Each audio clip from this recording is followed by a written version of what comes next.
God has a vision for Africa. And that vision, from what I know about God, is not a vision for disaster and war. It's a vision to give Africa a future of hope.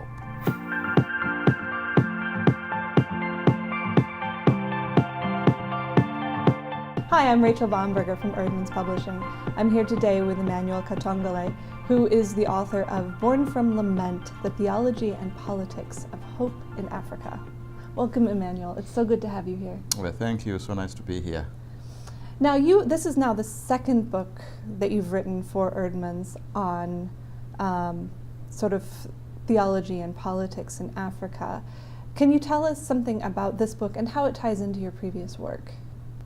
Well, this book, Born from Lament, actually grew out of my previous work, The Sacrifice of Africa, which was also published by Eerdmans.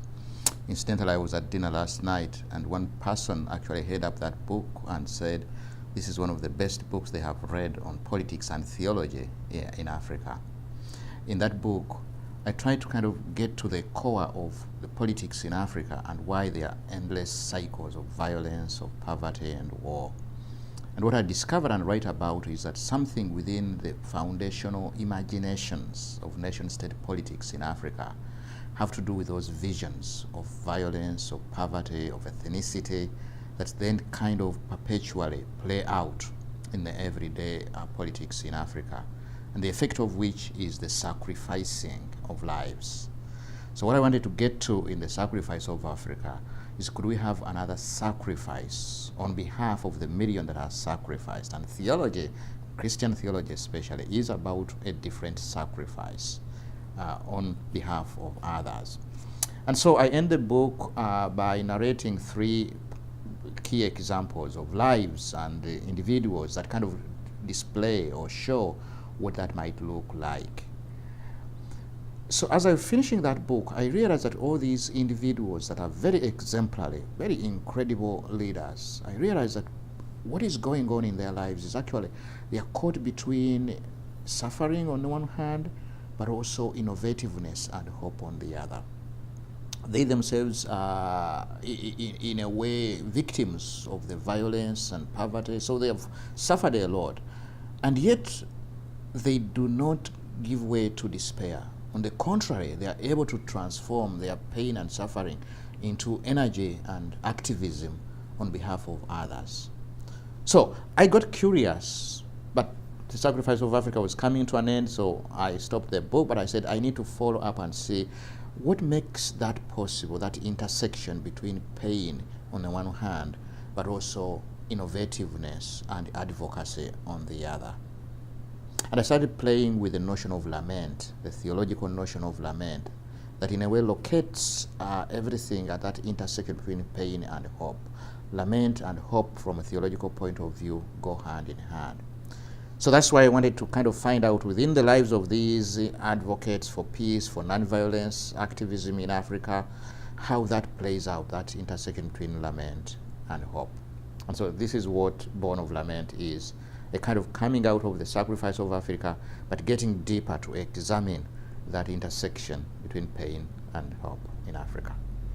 Yeah, I think one of the things that I see you reacting to here is this largely Western reaction to the stories that we hear of the cycles of violence that you mentioned, and this understanding of Africa as a hopeless continent. And I think you would argue that the experience and perspectives of the people actually, in Africa don't line up with this.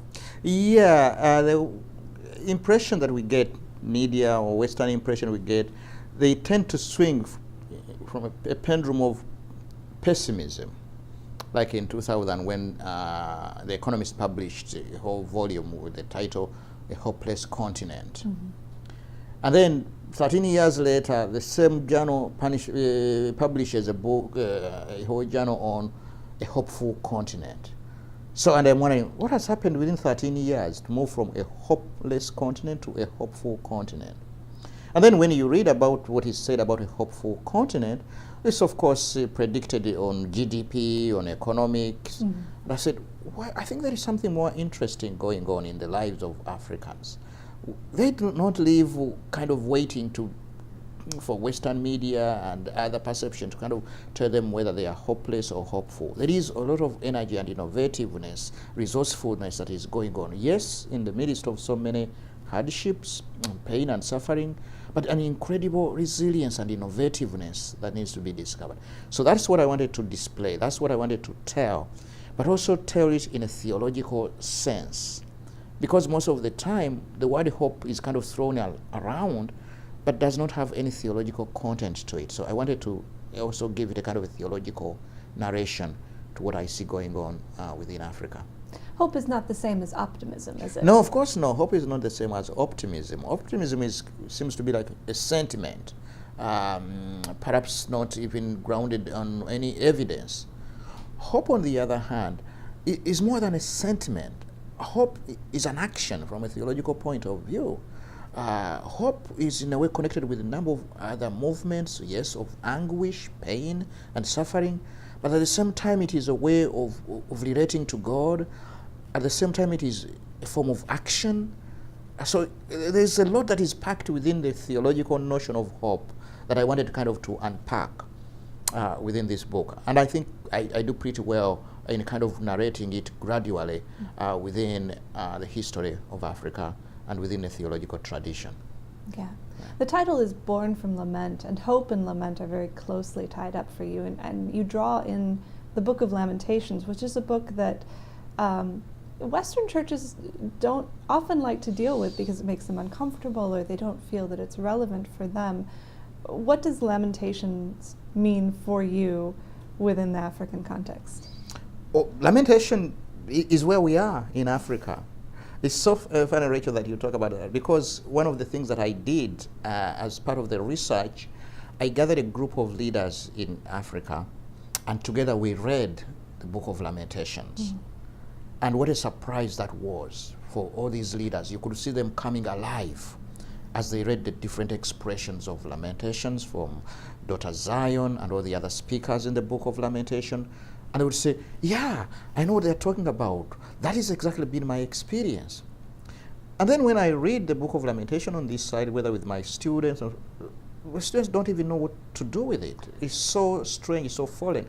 So I'm not surprised that it does not usually feature in the readings at different churches, because they don't know what to do with it. But in Africa, it hit a very deep chord, and a number of Christians were able to, in a way, relate to it. But what is interesting in the book of Lamentation is that it's not all despair. There is hope going on, a kind of interesting, actually, dynamics of hope that are going on, that the whole book, actually, even the expression of this lamentation, is itself, in a way, an exercise in hope. That's what I try to capture, and how it relates to African Christians. I think you use the word wrestling a lot to sort of describe this relationship between hope and lamentation in relation to God and the faith that we share. I want to move to the subtitle, which describes a lot of the book, the Theology and Politics of Hope in Africa. In America, we often try to, usually unsuccessfully, draw a firm line between theology and politics, keeping one on each side of the other. I take it, though, that in the African context, this doesn't happen in the same way. How are theology and politics integrated in the African community in a way that perhaps they aren't everywhere else? Well, theology is politics, and every politics is also a theology. Mm-hmm. Because when you think about it, Rachel, what is politics? Politics, in a way, defines who we are. You're either American, Canadian, Ugandan. That is politics. Politics, in a way, is about identity. It's not just about organizing how the mail is delivered or elections and so forth. Yes, that goes on. But really underlying all that, there is a sense of allegiance and identity. Who are you? So that sense of formation of identity. But when you look at theology, what is theology about? What is Christian theology about? It's also a kind of a claim of who are you? It's about identity. And from a Christian point of view, our identity as children of God is the primary identity. So now what you see going on in the book is, so how these two claims of allegiance and identity in a way connect, collaborate, and at times even clash, and how does one influence the other? So that's the intersection between politics and theology that I've been working out in the Sacrifice of Africa, but also in this Born from Lament. In Born from Lament, I want to tie it with the whole notion of hope, and kind of read nation-state politics in Africa as a movement in a way that has cast African identities into either categories like ethnicity, that is part of the imagination of nation-state politics, but also that has in a way cast them in a very violent way, exclusive way. You either belong here or don't belong there, and the other is an enemy. So that is part of what kind of accounts for these endless ethnic wars in Africa. So I want to bring in a theology that kind of provides a different formation of identity in a way that is, in my term, hopeful, that kind of engenders hope in the lives of people. And I do so by kind of narrating lives, providing portraits of different people who in a way kind of move within this new formation of identity grounded within Christian faith that are able to interrupt the cycles of violence. And what I try to do there is actually so that their ability to interrupt the cycles of violence in Africa is caught up or is grounded within a wrestling with God, but also a wrestling with a social history that in a way kind of multiplies and forms and nurtures a politics of violence. So that kind of wrestling is a kind of struggle, is a kind of arguing in a way, and what comes out is what I try to narrate as the expressions or portraits of hope in Africa from a theological point of view. Now to do this, you pull in the stories of a bunch of people who are over there doing this work of wrestling with this legacy and with their own faith and hope. Could you briefly introduce us to one or two of the people who are profiled in the book and what their contributions have been? Oh, yeah, sure. I would be more than happy. Part of the book is actually to also display a different style of theology, a kind of a narrative style of theology, and I give portraits. Portraiture is the methodology that I use, kind of portray these different narratives. I begin with the story of Angelina Atiam, a woman in northern Uganda whose daughter was abducted by the Lord's Resistance Army, and she and her friends formed an association of Concerned Parents Association, the parents of all the daughters that had been abducted, to advocate for their children. And then they discovered out of that a gift of forgiveness. So they received forgiveness, but also they started going around communities telling people about the wonderful gift of forgiveness. And then out of that was born a very restless but sustained advocacy for their daughters and the communities, over the radio, the government, international community, which drew attention to the rebels. And so they told Angelina to stop the advocacy so that they can release her daughter.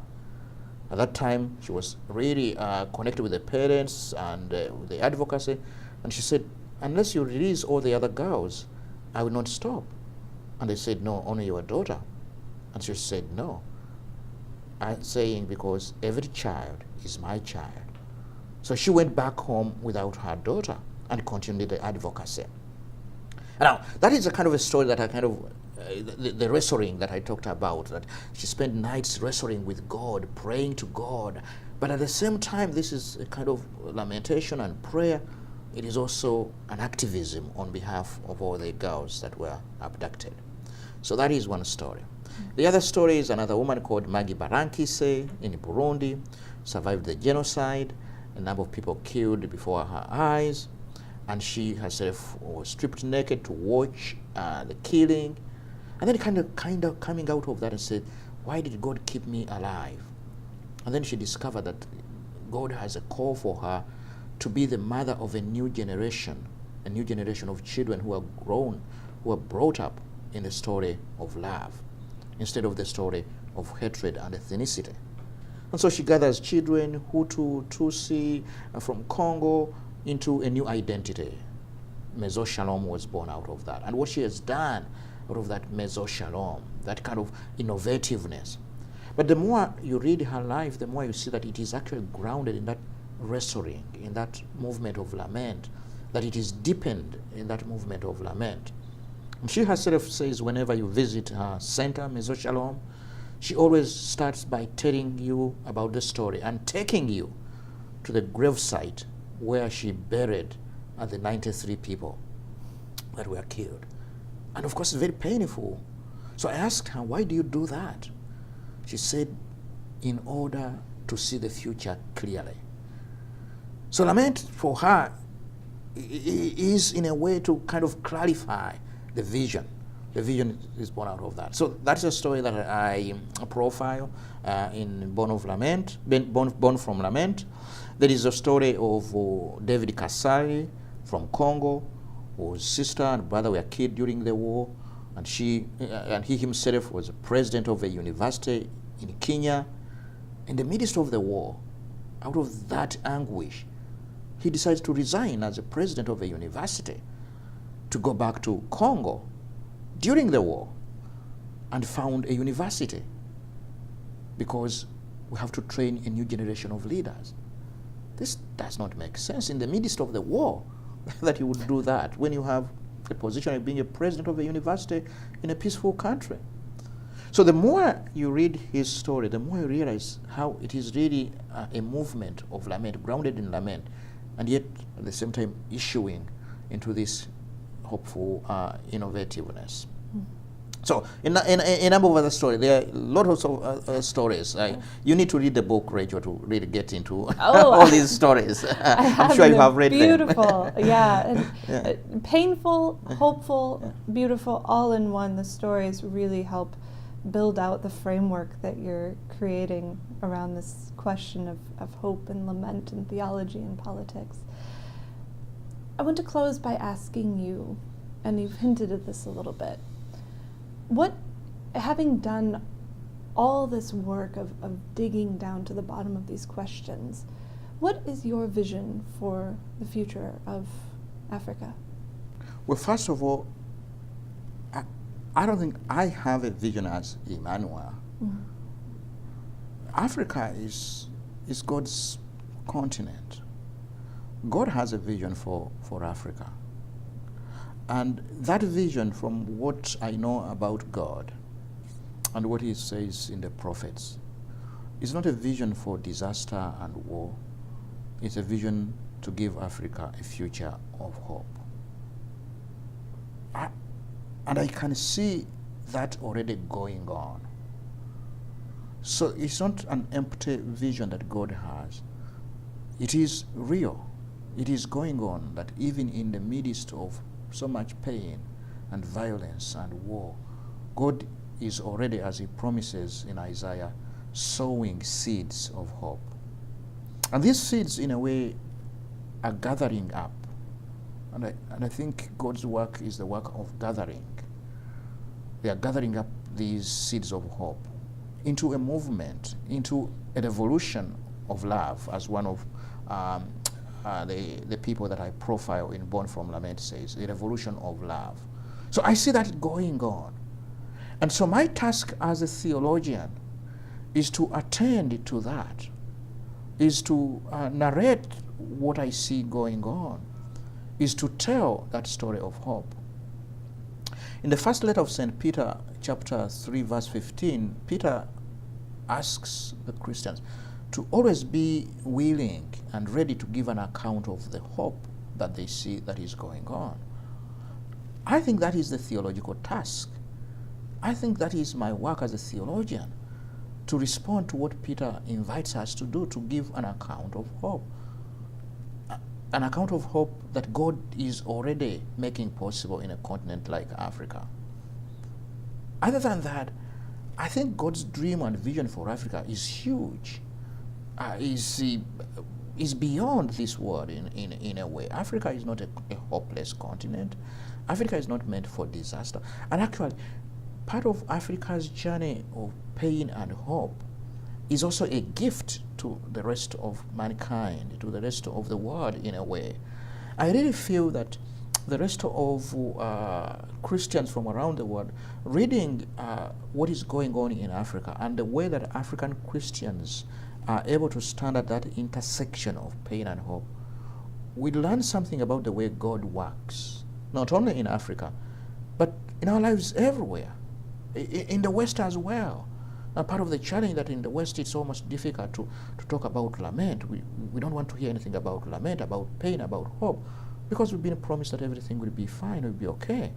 But my hope is that a book like Born from Lament will provide non-African Christians who are able to read it a sense of how God works in the world, that in the midst of pain, whether it's personal pain or national pain, anguish, God does not desert us. In fact, He gives us resources in which we can stand at that intersection, but realize the incredible gifts of hope that are going on in the very midst of pain and hope.